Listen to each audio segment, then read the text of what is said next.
Yeah, they released HD surveillance footage from the shooter at the White House Correspondents' Dinner, and I have questions. Here it is, and we're going to focus on this area up here where you're going to see him walk into that doorway. So here we go. He walks in, nonchalant. You're going to see a canine officer come in, and the dog follows him into that room. And then you'll see him pull back the dog, and then it looks like they have a conversation. Looks like he's talking to him there. And he's finally going to turn away, and literally seconds later, he comes out armed with the shotgun. A couple things noteworthy. First, what's in his hands? I see nothing. I certainly don't see a long shotgun in his hands as he walks in there. Doesn't look like his jacket is big enough to hide it if it's in pieces. And then he had time to assemble it while this guy's literally staring through the doorway? Because I didn't see anything in his hands. This guy's just kind of chilling there. And then it's the moment he turns, he comes out with it fully assembled. And look at the size of this thing. Was that on him? Or had he stashed that there prior? And if so, how was that missed? How did no one find a firearm stashed in a room right next to security? Moving on, he will exit. He'll come sprinting through here, and you're going to see this guy fire multiple shots. There you go. There was at least 3 there.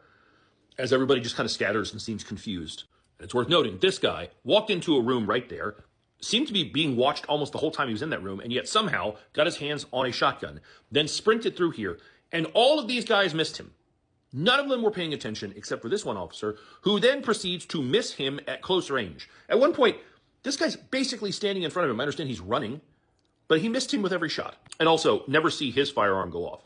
I don't see him shooting at him. He points toward him. But, I mean, a shotgun, even if there isn't a muzzle flash, it puts out a lot of energy when it's fired, and I don't see a shot go off. And last but certainly not least, that was not the first footage we got, remember? We initially got this super low-res garbage footage of that incident happening. Then we got a higher-res version in between this version we have now that was clearly AI slop. We knew it was AI slop because, like, that paper disappears into his chest, that paper seeming to be the metal detector, but also nothing in his hands. He's not armed in the original one we got. He's armed in the new one. And you can see this is clearly the same footage by matching what the people are doing. Also in that version, this agent is looking in a different direction and wearing a hat. See what I mean? He has a baseball cap on, and he's looking the wrong way. My question is, why did we get this version? We were always going to get this in some way, shape, or form. They're always going to release this. Why did they make an AI version? And then if they're willing to make one AI version, how do we know they didn't make more than one AI version? Which then begs the question, which is real? Is him with nothing in his hands real? Or is him with the shotgun in his hands real?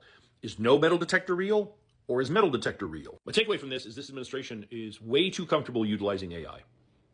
And this just raises more questions about how inept everything had to be if this is a legitimate threat and this guy was on his own and this was not a setup for this